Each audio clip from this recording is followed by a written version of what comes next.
Hello and welcome back to Zekism. So Doomsday, Avengers Doomsday is coming. It's just over a year away. We're now let me do my math. 14 months away from Doomsday. We're being able to watch Doomsday. I can't wait. It can't come soon enough. However, news has emerged. Well, take it with a pinch of salt. Trailer description has emerged. And the headline here from comicbookmovie.com, it is making the rounds at the moment, so that's why it's sort of semi-newsworthy. Robert Downey Jr. went full Universal monster in a big Doctor Doom twist.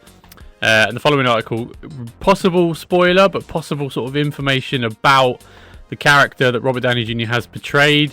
Apparently it's very comic accurate.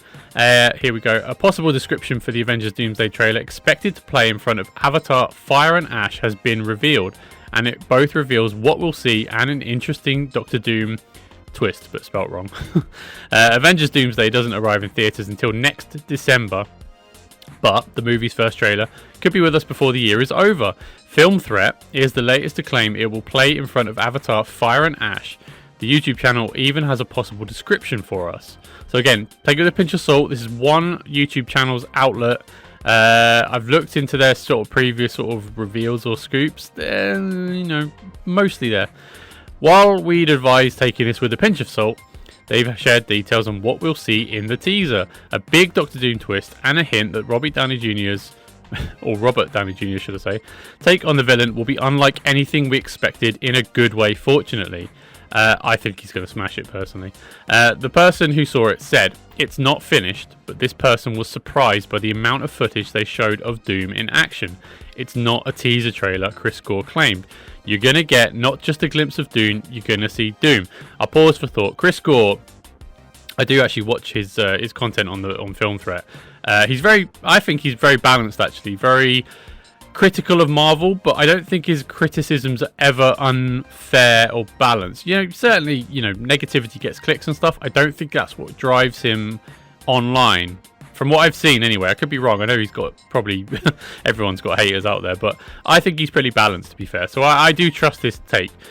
The way the character is described, in terms of Downey's interpretation, is a classic Universal monster, like the Phantom of the Opera. It's a tragic figure, a broken figure, and part of it is his armour. Doom must have the armour because he has a broken body, he continued. Scarred, he went full Universal monster with the interpretation. He needs the suit to actually function, which sounds really cool. Despite arguing that showing so much of Doom was a desperate move, we'd argue that it's a smart way to get fans and regular moviegoers alike used to the idea of the character and Downey's interpretation, or just him in the role, to be honest. The host added, "I do think, based on what I've heard, fans will be excited." So he's describing it as desperate, clearly. I haven't seen the video clip from his channel describing it.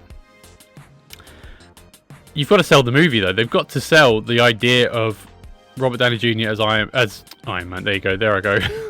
As Doctor Doom rather than Iron Man. So I just proved the point. So I think, in my opinion, it's probably a clever idea to show more of him as Doom in the trailer. I mean, look, the film should be his movie. Very much like Thanos' Infinity War. I know I'm not the first person to say that. A very similar take should be had here. It's Doom's movie, and ultimately, in the end, spoiler, he's got to win. He's got to win. His plan comes to fruition, and we set up Battle World in Secret Wars. There you go. Interestingly, the Hot Mics host Jeff Snyder and John Roker added to this, comparing Doom to Darth Vader, and suggesting he will be a tragic figure, having lost his planet and the woman he loved. Curious who that woman is. I mean, I've read lots of comics on Doctor Doom. There's a lot of women who that could be, so it would be interesting to see maybe a variant on Sue Storm. That'd be curious. So, we could be looking at a Doctor Doom who is horribly scarred when his world is destroyed, not as part of a science experiment meant to help him save his mother from hell. That would be bonkers if they picked that storyline to do. But does this mean Victor no longer names Reed Richards for the Reed Richards for the accident that disfigured him? And will this Doom have a history with the Fantastic Four? That remains to be seen.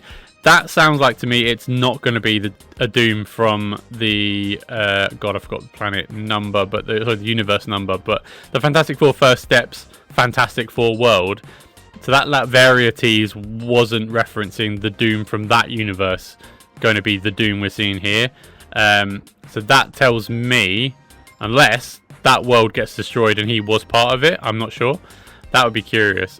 Will Doom have a history with the Fantastic Four? That remains to be seen.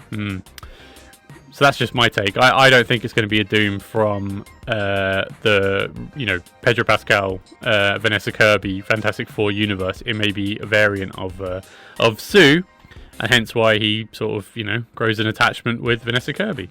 Regardless, a monstrous, tragic Doom is largely in line with the comics and suggests that Downey is setting out to create a complex version of this character that challenges him as an actor.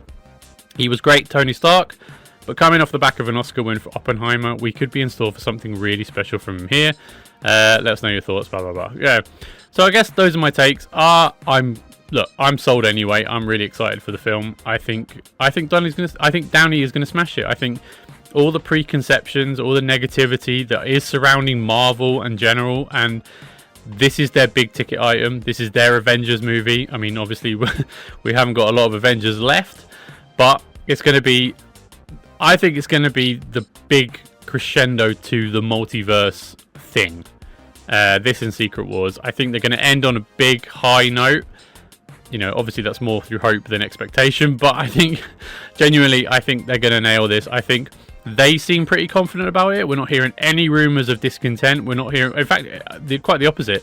I think we're hearing quite calming messaging. The trailer's coming. It's going to be in front of Fire and Ash a year in advance from the film coming out. Principal photography wrapped early, in fact, and we're really relaxed about it. Yes, there'll be reshoots, but there's always reshoots on these things. It's very relaxed tone and very relaxed sort of demeanour coming out of Marvel Studios with regards to this and sort of all their other projects that they've got coming out. They seem very confident about Daredevil. They seem very confident about Spider-Man, although that's still shooting, to be fair, here in the UK, in fact. And Doomsday, they seem very chill, very confident and very calm about. There's a lot of minds at work on that Doomsday, and we could sort of talk about what Michael Waldron talked about this week with regards to the Doomsday and the Young Avengers thing. I'm taking that with a massive pinch of salt, because what he proposed I wasn't really digging, and I was like, okay, I'm really glad they parked the Kang thing then in that case, personally.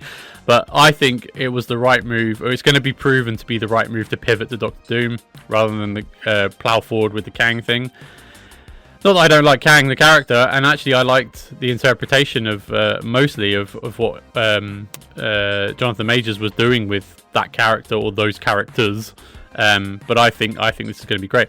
What do you think? Let me know in the comment section below. Please leave a like and subscribe on the channel, and I'll speak to you next time. Thank you. Doomsday is coming.